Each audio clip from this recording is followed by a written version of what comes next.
everyone. Thank you so much for joining us for a new edition of ESPN FC. I'm Alexis Nunes alongside Craig Burley and Shaka Hislop. Let's get straight into it, shall we? What possibly is the biggest transfer of this summer transfer window. Despite Shaka's best efforts, Alexander Isak signed for Liverpool. We heard from Newcastle yesterday. This is what Isak had to say. I want to express my gratitude to my teammates, the staff, and above all, the city of Newcastle, and all the amazing supporters for the 3 unforgettable years we shared together. Together, we have written history and brought the club to the place where it truly belongs. It has been an honor to be a part of the journey from reaching the Champions League to winning the first trophy in over 70 years. Forever grateful. Thank you, Newcastle. All right, well, for more on this, let's welcome in Aage Fjortoft as well as Stewart Robson for this one. Craig, let me start with you, though. Let's start with the hypocrite. What? Who's that? Shaka.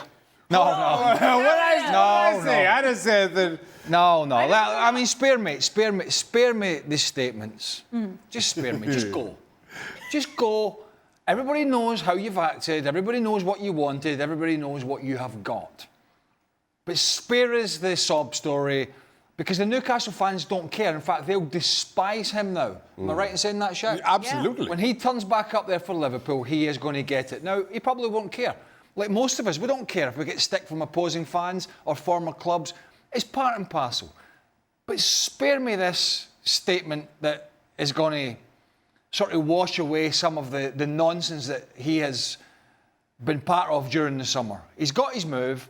He went about it all the wrong way, in my opinion. He was very unprofessional, but it forced the hand of both Liverpool and of Newcastle to allow him to go, because they eventually got the money, and the situation between them in terms of the relationship was broken. So I don't know about the rest of the boys, I don't want to hear this from players, to be honest with you, particularly ones that have worked their ticket to get out of a football club. So that's what he cares about, Newcastle, not what he said in this ridiculous statement. I have a feeling I'll echo the sentiments of the other two gents on the panel, because we're from a similar era of this game where this was not a thing. That being said, all of a sudden, it has become, and players make statements. You saw Newcastle put out theirs yesterday, which is kind of very matter-of-factly, he's gone, thank you very much, goodbye. And Alexander Isak, and again, it's part and parcel of today's game. As statements go, it's not a bad statement, but to Craig's point, nobody of any interest or any who have paid any attention or are at all involved with Newcastle from a fan's perspective, or certainly a staff or management perspective, sees any value in this. You push this hard for a move, you stay away, you act as you do, you get the move. Don't try to sugarcoat it now. Nobody's falling for that at all. Well, when I think of a true gentleman, I think of Stewart Robson. He would never do this, Robbo. What do you make of how it all went down and Isak's comments now after the fact? Well, I don't like the comments. There's no point with the comments, because he's left. He's joined a new club, and get on with the new club. But I think everybody's got a little bit to blame here. Liverpool, first of all, they obviously sounded him out first of all, when they probably shouldn't have done. Isak then knew what they wanted him. He probably wanted to go. Well, he definitely wanted to go to Liverpool. He probably made it clear to Newcastle that he wanted to go. But I don't excuse Newcastle either. Newcastle, and I don't trust football clubs at all. Football clubs and loyalty, it's an absolute load of rubbish. They don't treat players particularly well. And I'd imagine Newcastle, when they knew that Isak was going to go, they wanted to get as big a fee for him as possible. He never actually went on strike. Newcastle and Eddie Howe said that he wasn't in the right frame of mind to join in with the other players. He never went on strike, which people keep saying he went on strike. He didn't go on strike. So I think Newcastle played a clever game. They always knew he was going to go. They kept on saying and turned the fans against him. He wasn't ready to play. His attitude wasn't quite right. All these sort of stuff. But they knew at the end of the day they were going to get all the money, and they were going to not be seen as a selling club. We just, in the end, couldn't keep hold of a player that wanted to go to Liverpool. That's how they've made it seem. And I think they've got a lot to blame as well for what's gone on. I disagree here, Robbo. Isak left. I'm sure you do. Isak because left, you Isak left played for during Newcastle, pre-season. you think football clubs are great. Hold on. Isak left during pre-season to go and train with Sociedad. Is that a done thing? Is that a player acting normally?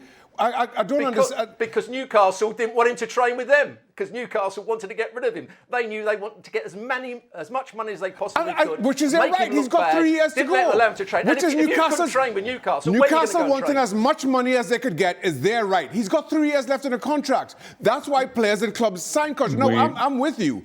9 times out of 10, I'm with the player. I am not with the club. But how does a player signing a contract with still had 3 years to run? Signed a 6-year deal. Signed a 6-year deal. He had 3 years left to run. Goes off to train with Sociedad, his former club, while Newcastle are in pre-season. Eddie Howe tries to sugarcoat it. Eddie Howe tries to kind of deflect some of the blame. And all of a sudden, he's at fault, the club are at fault. Absolutely not. If you are determined to get your move today, then sign a short contract. Don't commit to 6 years. Sign 3. We will later today. You've never played at a club. Go on, Robbo. You've always been treated well by clubs. Clubs have never been disloyal to players. And that's what happens so many times. I've seen it over and over again. I've been in the situation as a player. I've been in the situation as a coach where we try to get rid of players and we try to turn it in our favour and say, well, the player wanted to go. When really we didn't want the player, but we didn't want the crowd. We wanted to get the crowd on his back. That's what happens in football clubs. And that's exactly what Eddie Howe and the Newcastle board did at the end, or when they realised they weren't going to be able to keep him, we'll turn the crowd against him. Anyway, I don't think anybody really has come out of this smelling of roses, particularly the player. But welcome to the show, Jan Aage Fjortoft. Jan, let's hear where you stand in this. Well, it's an interesting discussion because we've seen the transfer windows which is very special because, yes, we can discuss this. I was up in Newcastle. I had conversations with clubs. I had people in and around. Yeah, there was some reports that was wrong. For example, that Isak didn't come in to train. He come in to train but didn't train with the team. And there were different kind of reports. But what we've seen this window, we had Isak who wanted to force a move. Sorry, Robbo. We had Vissa who wanted to force a move. We had Martinez who didn't play the last game because he wanted to go to Manchester United. Things like that happened. They were all winning this transfer window. People like Gay at Crystal Palace and even Jørgen Strand Larsen, people thought that he didn't play because he faked the injury. Today he went home for the national team because he had the Achilles problem. He won't be with Norway for the 2 next game. So it's quite interesting. I'm with Stewart in the terms of sometimes we make it black or white. It's not even with Newcastle is black and white. We don't do that because you are 100% right. There are times when a club want players to go out. Then the fans will say, yeah, he's not good enough, so he should leave. We had in Germany Roman Weidenfeller, Shaka, the Dortmund keeper, been there for 100 years. He came in and suddenly had shirt number 49 or whatever. I mean, that happened all the time. What I don't like is this thing that, and I think that will be a big problem in the clubs if we're going to allow players to go to strike. Okay, we can define it, Robbo. But I mean, later today, we are talking about the best manager in the business, the best agents in the business, the manager of Jackson, who got him a deal now at Bayern Munich. But the agent of Isak, if you sign like a 100-year contract at Newcastle without the clause, and then 5 minutes later you want to leave the club, you haven't done a good job. Ooh. This is how conspiracy theories work. There's already some suggestions in the North East, and not just from, people online that really have half a brain cell, most of them, but even from some journalists. When I look back, and I'm not suggesting this is true because I'm not into conspiracy theories, but they're even suggesting that Alexander Isak's form or desire and attitude towards the end of the season was not what it was at the start of the season, because he felt that Newcastle's gaining entry into the Champions League was going to make it more difficult for him to actually leave. Whether that is true or not, I don't know. And I just think this whole thing has opened up this can of worms. And it's not the only one this year. We talked about it the other day. Vissa, I think, has had his issues at Brentford before his move. We saw Gyökeres go on the missing list at Sporting Lisbon, much to the irate of the president of Sporting Lisbon, who was sort of stamping his feet and swearing at Arsenal and everybody else. So it's you know, whether Alexander Isak has done the things that have been suggested or not, this is a common theme now within the game, that players are tending to, and is it any coincidence they're all staying away? None of them are coming to the training. Players are now starting to force a move. And I agree with Robbo in a sense that clubs will just use you and abuse you. That's what football clubs do. They've always done it, and they always will. You're a commodity, and as soon as you're not a useful commodity, you're out the door. You're out the door. I mean, we see players with issues with doping and other stuff, and clubs won't sack them because there's no morals. They'll let them see out their ban, and then they'll try and sell them because they're an asset to them. So when they're an asset, they will try and use you, and when you're a liability, they will just throw you to the wolves. So this thing goes on. The whole point is, it's been a bit of a mess from the start. Whoever's to blame, Liverpool, Newcastle, Eddie Howe, Isak, it's been a mess. The player has moved on. He is the villain in Newcastle's eyes. And let's see, the most important thing here is, what can he do for Liverpool? Is he going to be the deal clincher between them lifting the title again and seeing off, which could be a very intense chase from Arsenal? Who knows? Is he going to be the difference along with Etiquette and one or two others? Or is he going to struggle at Liverpool under the weight of the pressure? That for me is going to be the interesting thing. Here's the thing for me. I'm kind of going back to this contract situation. And while, listen, I have been subject to football politics as much as anybody. I've had my issues. I think what you see, and which Jan raised and Craig touched on, with players kind of going missing. Let's just call it that, to force a move. Gyökeres, good example, comes out with a ridiculous statement today saying that when players want to move, they can't do anything. Clubs hold the power. No, I disagree. Whenever a club might want to get rid of a player and take actions to get rid of that player, but if they can't, they have to keep paying that player. Jadon Sancho is a perfect example. Manchester United have been trying to ship him out for years, and they can't. And he can turn down loan moves. He can accept loan moves. They have to keep paying him, at least until his contract runs out, and then that's the end. I think what you will see now, and kind of given the examples, the high-profile examples of going back to, I remember the pre-Bosman ruling days, pre-1998, where the clubs held all the power, and that was taken to court, and there's been a shift. Now kind of looking at how, at the very least, this summer has played out, players, even under contract, are now holding a certain amount of power, because finding a player 2 weeks' wages in today's game makes absolutely no difference. It has no impact at all.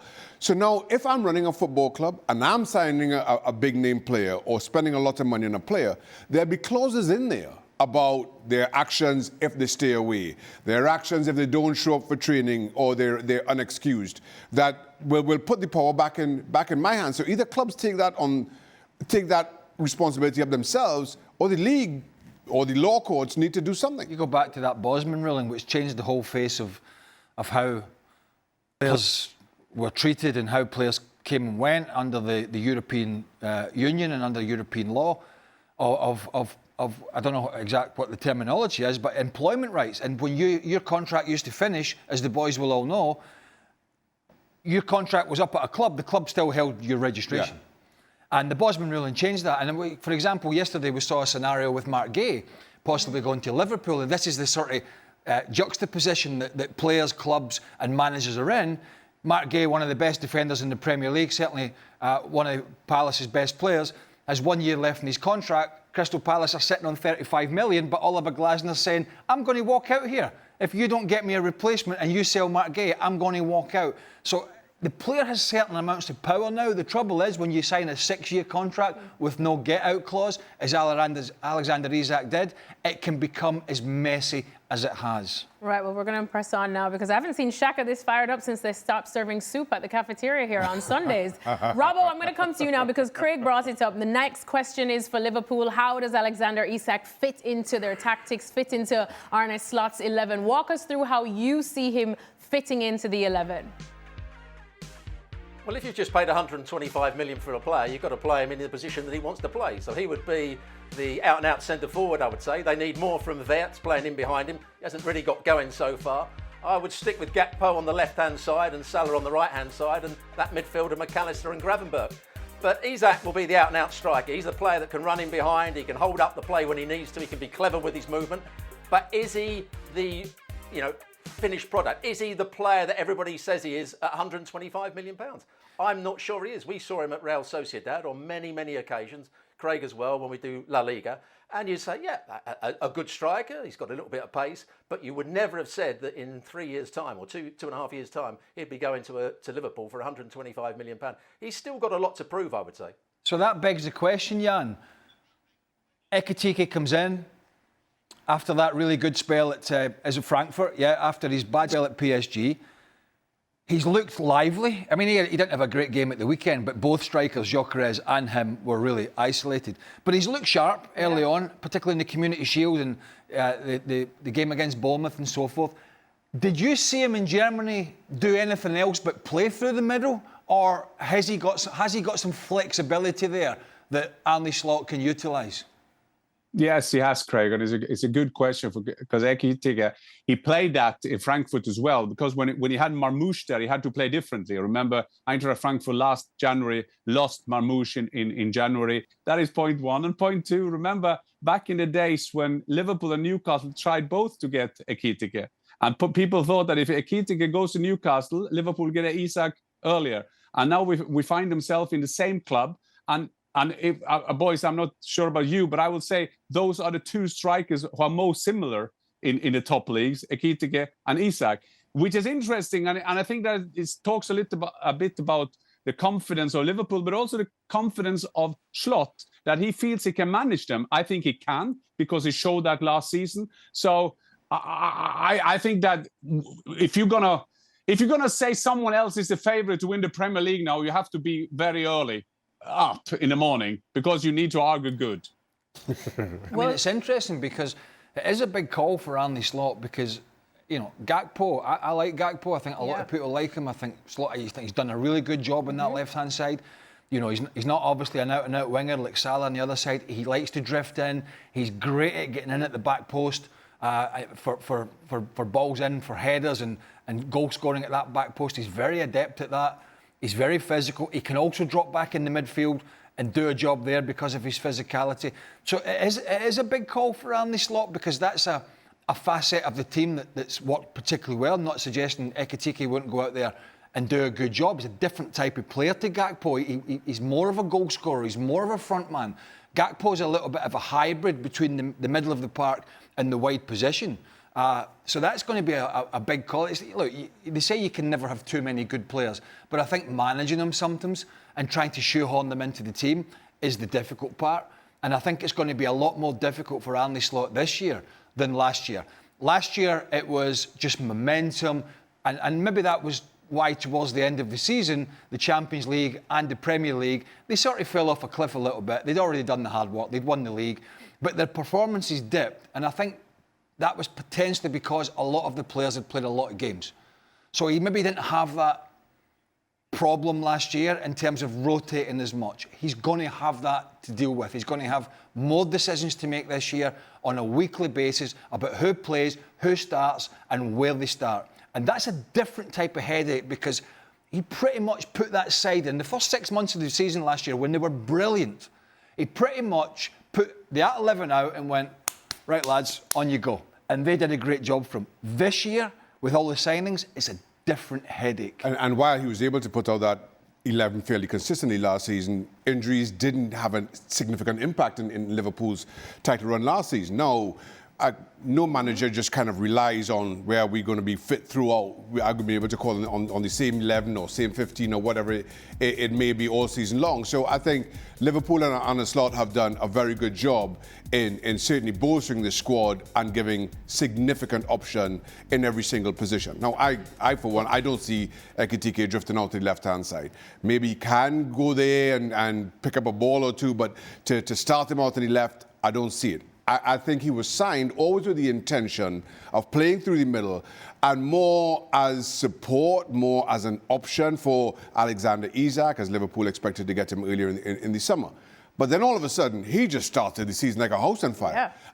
And that's credit to the player himself. And that's, I guess, as a manager, those are the problems you want to have, where even your long-term prospect, the player who you expect is just going to come in and maybe be a bit part player for the first season, starts off in the way that he does. And now Slot really has a decision. Well, and he sat at home. And he sat at home, Alexander Ekitike. And, you know, it's a bit like James Trafford at Manchester City. You know, just signed Donnarumma. OK, had a bad game against Tottenham with his feet. He did very well in the Brighton game. I know they lost. But he's gone back in there as the number one. They've just gone and blown that out of the water by Donnarumma. So his chin's on the floor. And here you have a guy who's come in, looked lively, looked great, scored goals.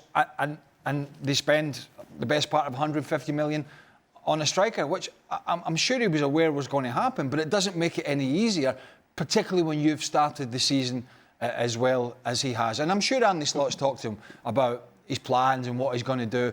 But plans get chucked out. He should go on strike. But all right, let's